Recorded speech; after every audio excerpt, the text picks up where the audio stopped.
ಬಿಡದಿ ರೈತರ ಹೋರಾಟ, ರೈತರ ಮೇಲಿನ ಎಫ್ಐಆರ್ ವಾಪಸ್ ಪಡೆಯಲಿ, ಯೋಜನೆಯನ್ನ ಕೈಬಿಡಲಿ ಮಾಜಿ ಪ್ರಧಾನಿ ಎಚ್ಡಿ ದೇವೇಗೌಡ. ಫಿಫಾ ವಿಶ್ವಕಪ್ ಸೆಮಿಫೈನಲ್, ಫೈನಲ್ ಪಂದ್ಯಗಳ ದಿನ ಬೆಂಗಳೂರಲ್ಲಿ ರೆಸ್ಟೋರೆಂಟ್ಗಳ ಅವಧಿ ವಿಸ್ತರಣೆ, ಸೀಮಂತ್ ಕುಮಾರ್ ಸಿಂಗ್ ಆದೇಶ. ನಾನಂತೂ ಸಚಿವ ಸ್ಥಾನದ ಆಕಾಂಕ್ಷಿಯಲ್ಲ, ನಾನಾಯ್ತು ನನ್ನ ಕ್ಷೇತ್ರವಾಯ್ತು, ಯುವಕರಿಗೆ ಹೊಸಬರಿಗೆ ಅವಕಾಶ ನೀಡಬೇಕು ಅಂತ ಕೇಳ್ತೇನೆ ಎಂದ ಕುಣಿಗಲ್ ಶಾಸಕ. ಮನೆಯಲ್ಲಿ ನಿದ್ರಿಸುತ್ತಿದ್ದ ವೃದ್ಧ ದಂಪತಿಯ ಚಿನ್ನದ ಸರವನ್ನ ಕಳವುಗೈದ ಕೇರ್ಟೇಕರ್ ಪುಲಕೇಶಿ ನಗರ ಠಾಣೆ ಪೊಲೀಸರು ಬಂಧಿಸಿದ್ದಾರೆ. ನ್ಯಾಯಾಲಯ ದಾರಿ ತಪ್ಪಿಸಲು ಯತ್ನಿಸಿದ ಪ್ರಕರಣದಲ್ಲಿ ಸಮಯಾರೈನ ರಣವೀರ್ ಅಲಹಾಬಾದಿಯ ಆಶೀಶ್ ಪಂಚಾಲನಿಗೆ ಸುಪ್ರೀಂ ಕೋರ್ಟ್ ತಲಾ 3 ಲಕ್ಷ ದಂಡವನ್ನ ವಿಧಿಸಿದೆ.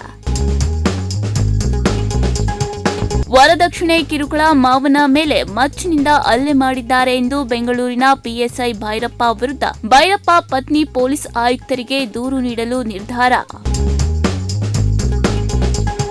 ಕರ್ನಾಟಕ ಪರೀಕ್ಷಾ ಪ್ರಾಧಿಕಾರವು ಕೆಆರ್ಇಐಎಸ್ ವಸತಿ ಶಾಲೆಗಳಲ್ಲಿ 767 ಗ್ರೂಪ್ ಸಿ ಶಿಕ್ಷಕರ ಹುದ್ದೆಗಳಿಗೆ ನೇಮಕಾತಿ ಅಧಿಸೂಚನೆ ಹೊರಡಿಸಿದೆ. ಪರಿಸರ ಹಾಗೂ ಮಾಲಿನ್ಯ ನಿಯಂತ್ರಣಕ್ಕೆ ನಿಯಮ ಉಲ್ಲಂಘನೆ ಹಿನ್ನೆಲೆಯಲ್ಲಿ ಕೊಪ್ಪಳದ ಗಿಣಿಗೇರ ಸಮೀಪದ ಕಲ್ಯಾಣಿ ಸ್ಟೀಲ್ ಕಾರ್ಖಾನೆಯನ್ನ ಸೀಸ್ ಮಾಡಲು ಕೇಂದ್ರ ಮಾಲಿನ್ಯ ನಿಯಂತ್ರಣ ಮಂಡಳಿ ಆದೇಶ. ಬೆಳಗಾವಿಯ ನಾಗನೂರಿನಲ್ಲಿ ತುಂಡಾದ ವಿದ್ಯುತ್ ತಂತಿ ತುಳಿದು ಪತ್ನಿ ರಕ್ಷಿಸಲು ಬಂದ ಪತಿಯು ಮೃತಪಟ್ಟ ದಾರುಣ ಘಟನೆ ನಡೆದಿದೆ.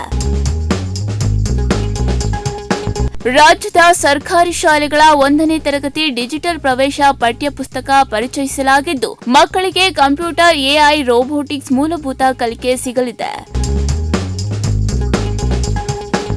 ರಾಜ್ಯದಲ್ಲಿ ಬರ ಪರಿಸ್ಥಿತಿ ಅಧ್ಯಯನಕ್ಕೆ ಕೇಂದ್ರ ಸರ್ಕಾರ ತಂಡವನ್ನ ನಿಯೋಜಿಸಬೇಕು ಎಂದು ಸಿಎಂ ಡಿಕೆ ಶಿವಕುಮಾರ್ ಅವರು ಪ್ರಧಾನಮಂತ್ರಿ ನರೇಂದ್ರ ಮೋದಿ ಅವರಿಗೆ ಮನವಿಯನ್ನ ಮಾಡಿದ್ದಾರೆ.